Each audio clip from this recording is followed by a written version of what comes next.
ममता ने अपने बेटे को पढ़ा लिखा कर बड़ा आदमी बनाया। अब वो शहर में अपने परिवार के साथ रहता है।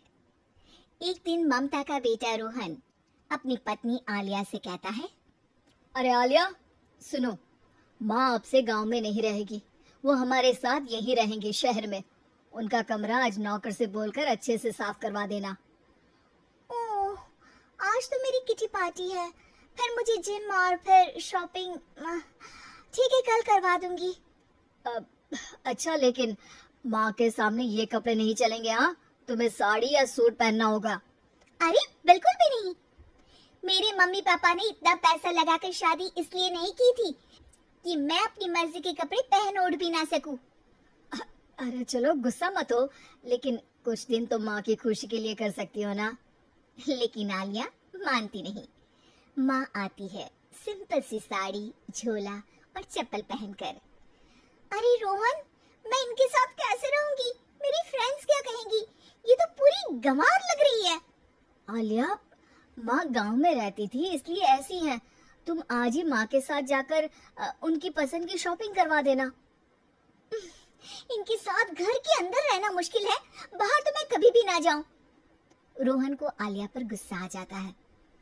माँ, ओ माँ। हाँ बेटा। वो माँ को ले जाने के लिए उनका हाथ पकड़ता है कि अरे माँ, तेरे हाथ अभी तक इतने कड़े हैं, तूने इसका कोई इलाज नहीं किया? अरे बेटा, इसका कोई इलाज नहीं। वैसे भी मुझे कोई शर्म नहीं कि मेरे हाथ मुलायम नहीं है, क्योंकि इन्हीं हाथों से मेहनत कर मैंने तुझे बनाया है बेटा।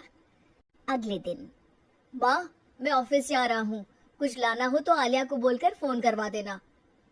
रोहन के जाने के बाद, आप ना आज कमरे में ही रहिएगा। घर में पार्टी है, मेरी सहेलियां आ रही है। मैं उन लोगों के सामने आपको नहीं ला सकती हूँ। ठीक है बहू, लेकिन तुम कहो तो मैं कुछ खाने को बना दूं तुम लोगों की पार्टी के लिए।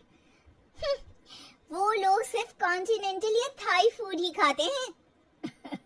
कोई बात नहीं, कभी इंडियन खिलाने वाला कोई मिला नहीं होगा ना। मैं बनाकर कमरे में चली जाऊंगी। जैसे आपकी मर्जी। आलिया के घर उसकी दोस्त आती है, पार्टी होती है।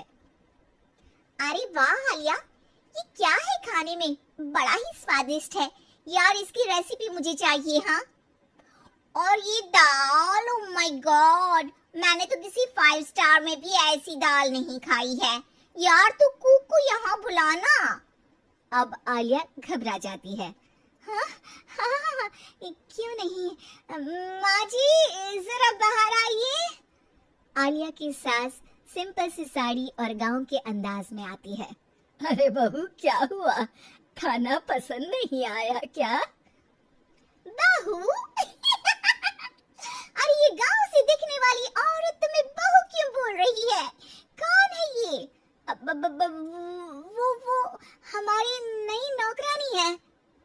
सास बहू की बात सुनकर बहुत दुखी हो जाती है। वो सर झुकाकर जा ही रही होती है कि एक सहेली बोल पड़ती है। अरे कहाँ जा रही हैं माँ जी? वो उठकर उनके पैर छूती है। जीती रहो बेटा। क्या है ना, आपकी शक्ल बिल्कुल मेरी माँ जैसी है। पता है आलिया, मैं शहर पढ़ने आई और फिर शहरी हो गई, लेकिन मेरे माँ पापा तो आज भी गांव में रहते हैं। बिल्कुल इनके जैसी ही हैं। आप यहाँ बैठिए ना आंटी, आप सच में बड़ी खूबसूरत है और आपके हाथ का खाना तो लाजवाब है। काश ये मेरी सास होती। सभी सहेलियां सास को घेर कर बैठ जाती हैं और उनसे खाने की रेसिपी पूछ रही होती है कि तभी घर की बेल बजती है और रोहन आता है। अरे क्या बात है, आज आप लोग हमारे घर में? और ये लोग तो मुझे आलिया से ज्यादा माँ की सहेलियां लग रही हैं। क्या ये आपकी माँ है? लेकिन आलिया ने तो कहा कि ये उनकी नौकरानी है और इन्होंने भी नहीं बताया। वो नहीं बताएंगी, क्योंकि उनके लिए बच्चों की इज्जत और उनकी खुशी सबसे पहले है। मुझे माफ कर दो, मुझे इन्हें तुम लोगों से मिलवाने में शर्म आ रही थी कि तुम लोग क्या कहती।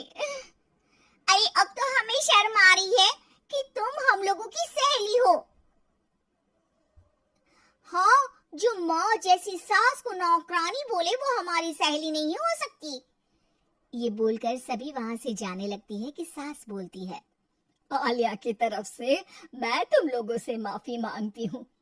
उसने जो कहा उसके लिए मैं उसे माफ करती हूँ।